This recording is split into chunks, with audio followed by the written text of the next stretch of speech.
Mercedes-Benz, una de las marcas más reconocidas a nivel mundial. Cuando una persona piensa en un Mercedes se le vendrá a la cabeza elegancia, sofisticación, calidad y seguridad. Todos los adjetivos que cualquier constructor de vehículos quiere transmitir a sus clientes. Y no es para menos. Desde sus inicios Mercedes-Benz dejó bien claras sus credenciales. Sin ir más lejos, su estrella de 3 puntas simboliza la capacidad de sus motores para ser usados por tierra, mar y aire. Toda una declaración de intenciones. Su eslogan, lo mejor o nada, no hace más que reafirmar lo que simboliza su emblema. La historia de Mercedes-Benz data de los inicios del siglo XX, y desde el principio la marca tuvo claro su objetivo: enfocarse al público más pudiente que buscase un coche diferente, cuya elegancia, sofisticación, refinamiento y tecnología ensobrecieran al resto de vehículos más económicos. Estos principios que ha cultivado Mercedes durante décadas y décadas ha permitido una imagen de marca que actualmente no necesita apenas publicidad. A todo esto tenemos que juntar un aspecto que siempre cuidó mucho la marca. Mercedes, a diferencia de otras marcas, siempre ha mantenido un modelo en el mercado durante mucho más tiempo, alrededor de 8 años, y cuando diseñaba su sucesor hacía mucho énfasis en lograr una línea más moderna pero sin dejar al modelo anterior desfasado. De esta manera se potenciaba el valor de la marca. Mercedes, al tomarse tanto tiempo en diseñar el nuevo coche, se garantizaba que cuando éste saliera a la producción estuviera bien parido, sin problemas de juventud. Por otra parte, sus clientes con Mercedes más antiguos agradecían una línea continuista del nuevo modelo, para evitar que los suyos parecieran antiguos. Los Mercedes-Benz siempre han sido coches caros, muy caros. Quitando marcas super exclusivas de deportivos italianos o los Rolls-Royce o Bentley, la marca La Estrella siempre fue una experta en vender sus productos a precios que pocos podían pagar. Todo esto antes era mucho más acusado. A principios de los años 80, ¿quién podía tener un Mercedes? Pocos, muy pocos. Si preguntáis a cualquiera que haya vivido en esa época, casi seguro que podían contar con los dedos de una mano los amigos, conocidos o compañeros de trabajo que podían lucir la estrella de 3 puntas en el capó de su coche. Traslademos la misma pregunta a la actualidad. ¿A cuánta gente conocéis con un Mercedes? Posiblemente necesites más que tus 2 manos para contarlas, pero ¿esto a qué se debe? Hubo una época en la que Mercedes no vendía coches pequeños o de tamaño medio. Solamente se enfocaba a las grandes berlinas de lujos, lindos coupés deportivos o a los carros descapotables. Todo ello hacía que quien quería un Mercedes tenía que partir de un precio muy elevado. Para ponernos en contexto, es igual que si actualmente el clase E fuera el modelo más económico en el catálogo de la marca. De esta manera, a mediados de la década de los 70, los Mercedes con carrocería W123 y W116 eran las 2 grandes berlinas que ofrecía la marca La Estrella, lo que sería actualmente la clase E y la clase S. A mediados de los 70 en España un W123 costaba alrededor de 3 millones de pesetas. Para ponernos en situación, costaba lo mismo que un piso en el centro de Madrid. Pongamos más ejemplos. Un SEAT 131, que en la época era considerado un buen coche familiar, costaba alrededor de 600.000 pesetas. Y para acceder a un Citroën 2 caballos o a un SEAT 127 había que desembolsar menos de 300.000 pesetas. Eran otros tiempos, donde llevar un Mercedes estaba al alcance de muy pocos afortunados. Pero pronto esto iba a cambiar para la marca de La Estrella. Mercedes, mirando de reojo lo que hacían Audi y BMW, vio que había un hueco para las berlinas de tamaño medio. La marca de los 4 aros con su Audi 80 y BMW con su E21 estaban logrando muy buenas ventas, ofreciendo berlinas más pequeñas y accesibles para un público menos pudiente. A todo ello había que sumar otro hecho que no hizo más que impulsar el nuevo proyecto. A principios de los 70, en los Estados Unidos se aprobó una ley que imponía un consumo máximo que debía cumplir la flota de vehículos que la marca ofrecía en su país. Uno de los grandes países de exportación para la marca La Estrella siempre ha sido los Estados Unidos. Esta nueva ley no hizo más que reafirmar la necesidad de que naciera el Baby Benz. Con ello lograrían reducir la media de consumos de su flota, que en su momento estaba por encima del límite impuesto. De esta manera Mercedes-Benz afrontaría uno de sus mayores retos. Tenía que diseñar una berlina compacta que siguiera los pilares fundamentales que cualquier Mercedes debía cumplir, como calidad, confort de conducción, seguridad y fiabilidad. Por otro lado, el nuevo Mercedes también debía sentar las bases del nuevo lenguaje de diseño que la marca de Stuttgart tomaría para la siguiente década. Con el código interno W201, el nuevo director del Centro Técnico de Estilo, Bruno Sacco, junto con su equipo se encargaría de diseñar el nuevo Mercedes llamado comercialmente 190. Bruno Sacco, bajo su dirección, sentó las bases del diseño del nuevo 190, donde el diseño y la técnica tenían la misma importancia. La nueva berlina de La Estrella tenía que combinar la innovación y la tradición. Era muy importante que cuando alguien viese el nuevo 190 por la calle, rápidamente supiera de que se trataba un Mercedes-Benz. Por fin, a finales de 1982, Mercedes ofrecía la posibilidad por primera vez de que muchas familias pudieran disfrutar de su primer Mercedes.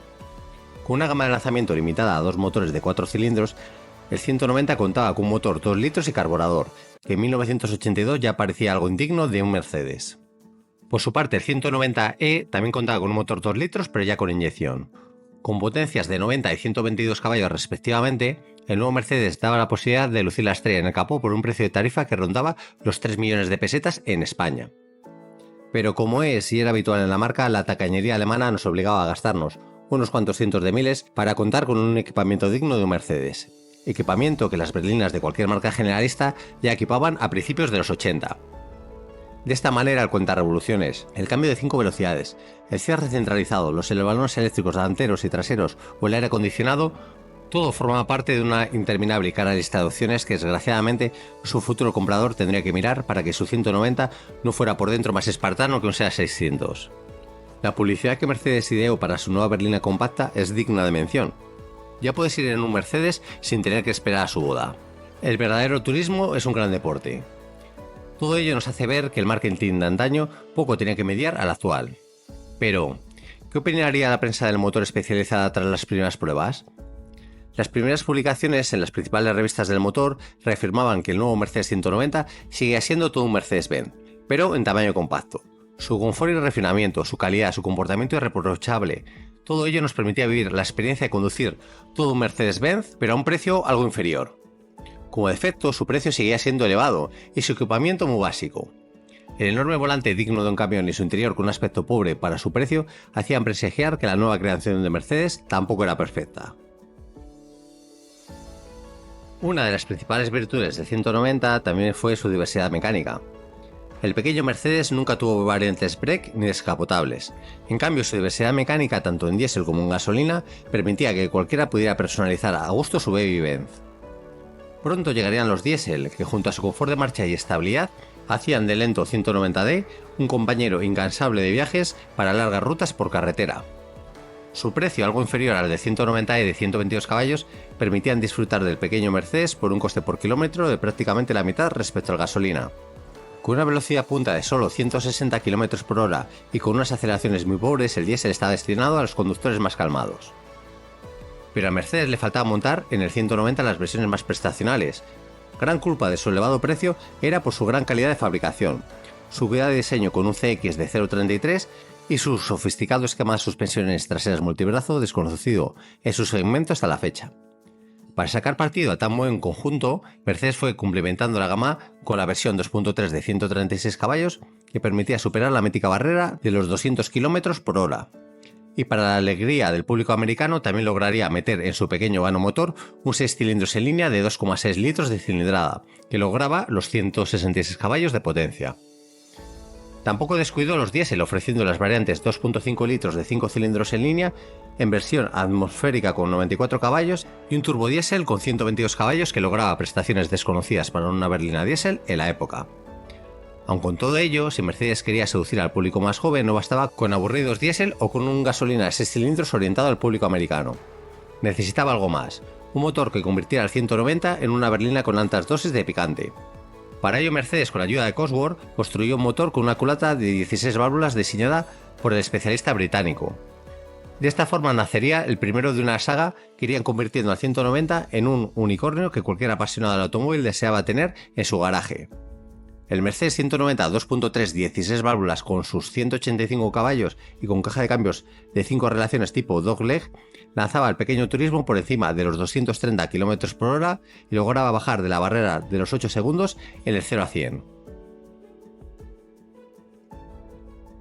Para hacer eco de su lanzamiento, Mercedes, experta en marketing, supo cómo hacer las cosas.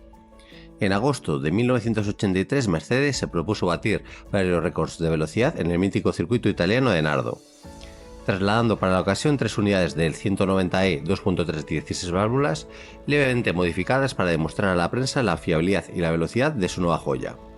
En una carrera de 50.000 kilómetros donde los 3 coches solo pararían para repostar y cambiar de conductor cada 2 horas y media, con una velocidad objetivo de 250 km por hora, tras 202 horas de uso ininterrumpido, Mercedes lograría batir 3 récords mundiales de velocidad de larga distancia. logrando ponderar una velocidad media superior a los 245 km por hora en una distancia de 50.000 km. Pero esto no bastaría, y el 12 de mayo de 1984 los ejecutivos de la marca alemana se encargaron de organizar una carrera en el circuito de Nürburgring, donde 20 pilotos de Fórmula 1 se reunirían para batirse en duelo.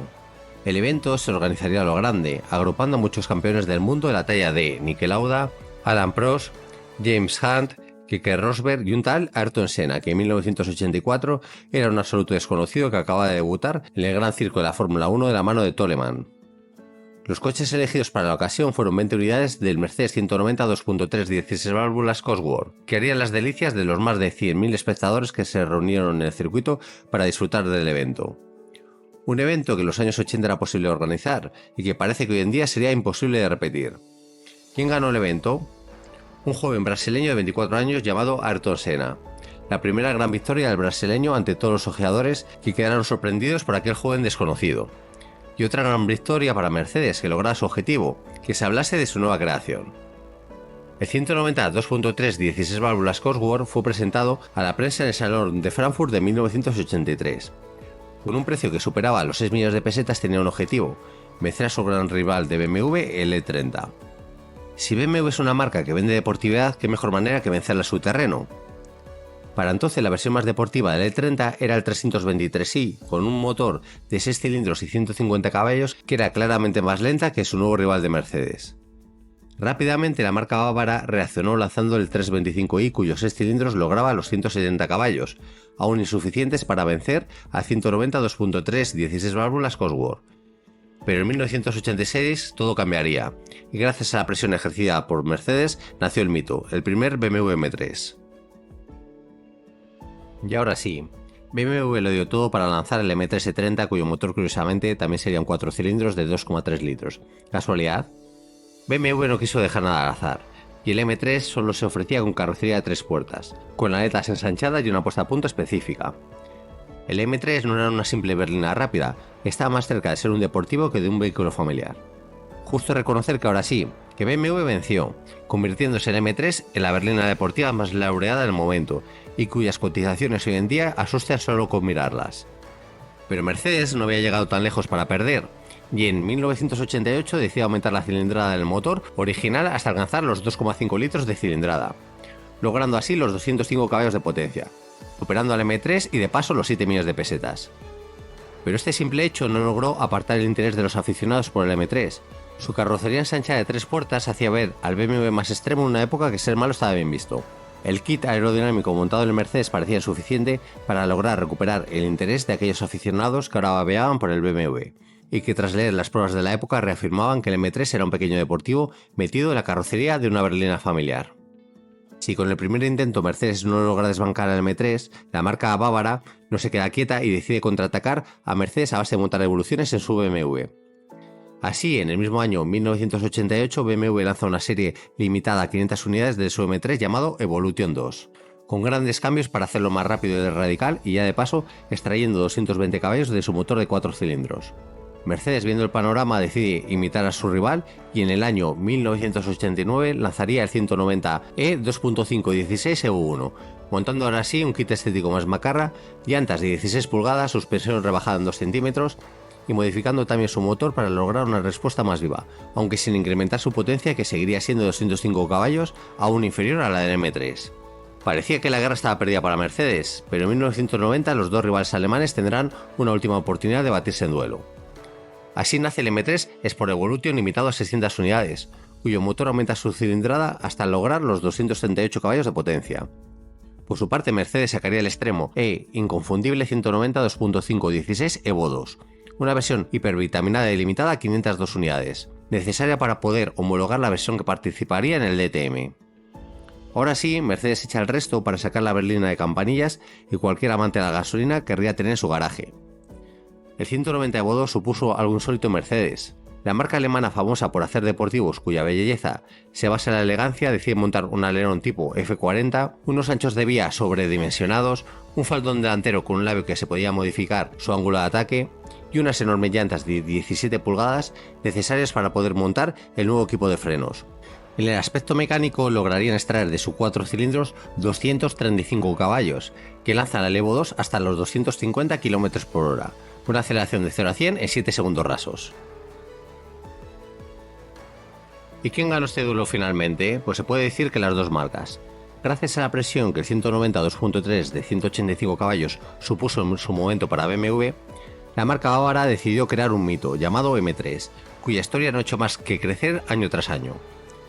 Por su parte, Mercedes, con sus versiones más deportivas, lograría aumentar el interés del público más joven por su 190, que aun comprando versiones más mundanas se sentían orgullosas y alardeaban de los éxitos logrados por el BB-Benz.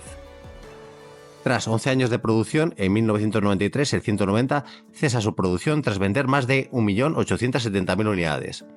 Todo un éxito para la marca de la estrella, que decide darle relevo con una nueva nomenclatura llamada Clase C. El 190 fue uno de los grandes triunfos para Mercedes, y con muchas curiosidades. Solo se vendió en carrocería de 4 puertas. Cuando AMG aún no era propiedad de Mercedes, el preparador crearía el 190 AMG, metiendo en el vano motor un 6 cilindros de 3.2 litros y 245 caballos. En 1990 Mercedes presenta el 190 eléctrico, con tecnologías que actualmente se usan en los coches modernos, como la frenada regenerativa o el uso de 2 motores montando uno en cada rueda. Se puede decir que el gran éxito logrado por el compacto 190 cambió el futuro de Mercedes. Gracias a su éxito, cada vez su gama ha ido creciendo más y más, ofreciendo vehículos más accesibles para todos los públicos. De esta manera, puede que ahora Mercedes no tenga la exclusividad que presumía a principios de los 80, pero también es verdad que ahora disfrutar de un Mercedes es posible sin necesidad de que nos haya tocado la lotería o el euromillón.